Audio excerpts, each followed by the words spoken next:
Hello everyone and welcome to yet another video. At this point in time, I have recently moved away from Oregon to Northern California. But I'm going to be trying to do this once a week for at least till the end of the year and then reevaluate then. But today I wanted to take the time to kind of just explain about who I am, where I'm coming from, and just kind of want to tell my story. So I grew up like any other middle class family, playing the floor is lava, swimming in a pool. So I'm the older brother of three, and I don't know really where I want to be going with this, but I grew up like any other family. In high school, I kind of like had an average time, I would say. Would say the first 3 years were kind of rough. I had friends, but I didn't know how to make connections. These were people I just spent time with. In my senior year, I took advanced drama because I had a couple friends from like junior high in the class and decided that it would be fun. I liked watching movies and I didn't really know what drama entailed. After like being in a play and doing a couple of things, learning how to put myself in other people's shoes, i.e., becoming a character, helped me understand relationships and how to emulate emotions and foster connection. To say the least, I met a lot of good friends in that drama class. It opened me to the world of friendship and what that meant other than what they talk about in the animes all the time. And so I was really excited to go to college to go ahead and do these types of things. Just be out of my bubble more and make friends and have genuine connections with other people. But there was still the fact that I had slash have social anxiety. It used to be a bit more debilitating and crippling back in the day. For example, I used to make my younger brother, who's like 5 years younger than me, order food sometimes at places because every once in a while I just couldn't do it. Don't know why, but now I do. Ha ha ha. And so part of this I feel like was my fault, not being able to make friends or lasting relationships in college. I was really like scared or just all of it felt unfamiliar. I kind of just wanted to go to learn. I honestly didn't even want to be there. I just kind of felt like I had to be there because everyone else was doing college and I didn't want to be poor. And here we are, still poor. But after a while, it just was really hard to go. It was really annoying. I thought that I was going to be able to learn whatever it is that I wanted to learn, and for some reason, I had to take a Spanish class and had to do advanced math, and these just are things that didn't interest me. College nowadays isn't necessarily designed in a way to foster education and learning. It's really to just fucking finish the finish line and get a piece of paper that says you're awesome. And it's just me generalizing because I had a bad time, whatever. College wasn't for me. Dropped out, joined the military, joined the Air Force, was an electrician on the C5 jet. Did that, super awesome. Met some cool people. Shout out Perez and Bertad. I almost said Berez. And during my time in the military, I started to go out and have fun. I just started going to a lot of live music, whether that be like raves or in a club. But having these two friends, Perez and Bertad, it was really nice because neither of them, at least it doesn't seem like it, had social anxiety, and so it was just the like introvert friend hanging out with their extrovert friends, and so it was nice. I got out of my bubble a lot. I experienced cool things, met new people, yada yada yada. So I kind of forgot how I wanted to break this video up. But so let's pause, rewind a little. After I dropped out, I felt lost. I felt like a failure. And then one day before joining the military, I felt really ballsy, and I decided that I wanted to take a hit of acid. And after that day, I felt as if I was living in a dark room, and that moment at like 2 a.m. or something, the light bulb finally clicked on in my mind, and my thoughts started becoming things that I could reflect on. They weren't just things that were happening to me. And this is kind of what I like to refer to as my own life as the Enlightenment. Everything before this was the Dark Ages, where realistically I just let people's expectations push me around instead of doing things for myself. But here's the thing, I didn't know who I was, so I didn't know how to. So it was just always easier to do whatever everyone else was doing. How are you supposed to know what you want to do if you don't know who you are? It's an interesting one. Okay, so back to the military story. We're now in the Renaissance. That was the Enlightenment. Uh, yeah, now we're in the Renaissance. The Enlightenment wasn't very long. Actually, I would categorize the Enlightenment ending with me getting really into Alan Watts. I think I was like still hung up on a girl or whatever when I was in the military. I was just listening to Alan Watts, and if you've heard of Alan Watts before, you know how helpful it is. If not, he kind of just talks about how you are the most important part of your universe. Seek out things that differentiate your experience. Keep an open mind, just junk like that. And so we got really into that. And I started living and practicing these types of things. Then we got into our Renaissance period with Perez and Bertad, just going out a bunch, just drinking a lot of water, going clubbing and raving, listening to new music. And so this is about the time where I started really getting into electronic music, really, really into electronic music. It was just like any genre whatsoever I wanted to go. And these two guys were always down to go with me because they were into it just as much as I was. So towards the end of my military career, I was probably going out dancing maybe once a month, maybe more, because I always used to tell people I can put up with whatever amount of bullshit the world wants to throw at me, so long as I can go dancing.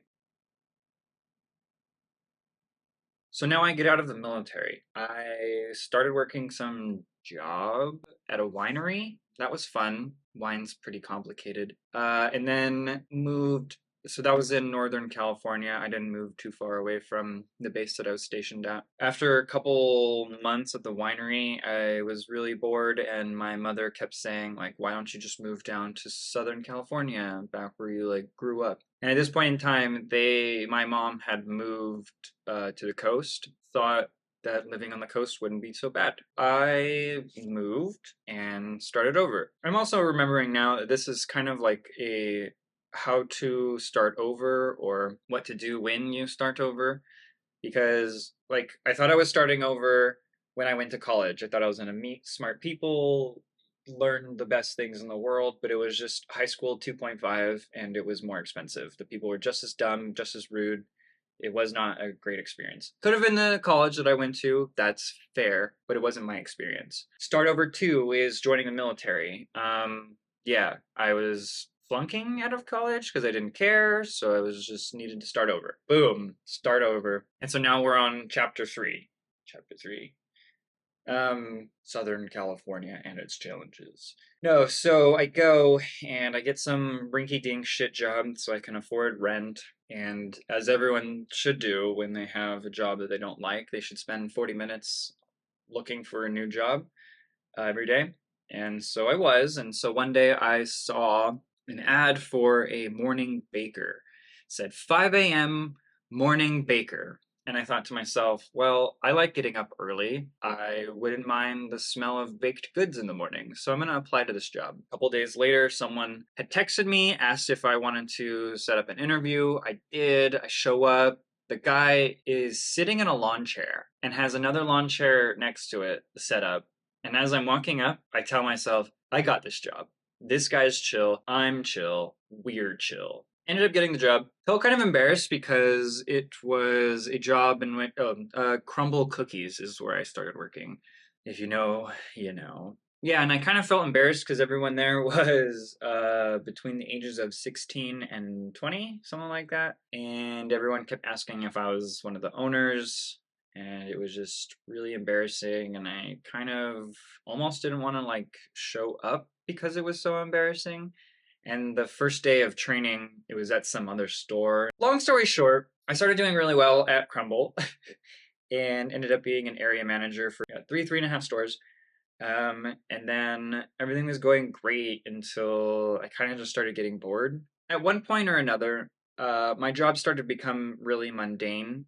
Instead of having the freedom that I was promised, I was told to sit in one store for 8 to 10 hours, and it just got really boring. So for the year, I plan to move to my grandfather's house. He has 40 something acres in the Mojave Desert in California. And so I planned semi with him, semi with myself, that we were going to sell natural eggs and microgreens because there's a really big market for it and you can turn them around really quick. So I go and move. Grandfather is a Vietnam vet, and so he's got a lot of issues. So after a couple days of me living there, I moved my whole life out there, me and my dog, Ellie. I made a suggestion one day and he kind of like lost his mind and started chasing me around trying to beat me up and kill me. So I decided that this was not something that I wanted to do. So that was chapter 5. It lasted for 4 days or something. And I remember locking myself in one of the cabins that's on the property, and I knew nothing would happen, but I'd never seen him act like that towards me before, someone who's never done anything negative towards them. So I was just really confused, didn't want to be there anymore. Called my mom. I was like, hey, I'm going to move in with you, starting over again. And I think this was the first time starting over that I actually felt like really sad, and it was hard to motivate myself. Actually, they've all were pretty hard. This is where it was catching up to me because I wasn't in a proper space to process everything that was going on. So I'm living with my mom, and I'm working at Pete's Coffee, trying to just make ends meet, trying to not go insane. That's going good for a while, and then my mom meets some man and wants to start dating him, and that's awesome and everything. They decided that they wanted to move in together, and that my mom was not going to be living in the current place that she was. I have been sleeping on the couch for 4 months at this point. So, my mom talks to the landlord and says that she is moving and wants me to take over the lease, to which the landlord says yes. So, things are kind of looking up. It was going to be really expensive, but I think I was able to afford it. I just would have been like poor, but starting over is about starting over. You can't be comfortable at the beginning. Yeah, and then 2 days before that, the motherfucker calls my mom and says that he doesn't want to rent the place to me. So within 2 days, I had to figure out what to do. My friend Maddie and I moved to Oregon. We, that weekend, went up there, were able to find a place. I drove back down to SoCal, packed up all my things and my dog, and went back to live there. So that's number 6 or 7. I have lost track at this point. So Oregon is awesome for many reasons, but it's also not awesome for a couple of reasons.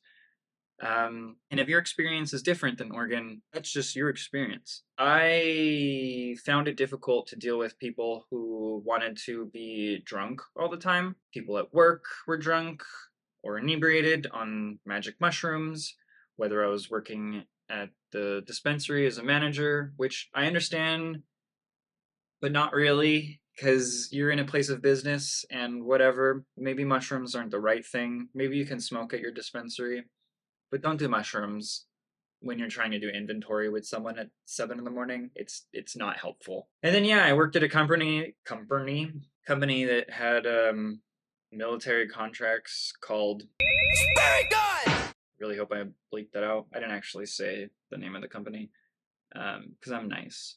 But yeah, they would show up drunk all the time, go to lunch and get drunk, and it's just not the vibe. And it was very interesting to hear people talk about things that weren't work at work, and it was stressful. So I also realized that seasonal affliction disorder, SAD, really hits me hard. I got really sad and just down, didn't know how to think, just wasn't in a good spot. And so number 8, start over.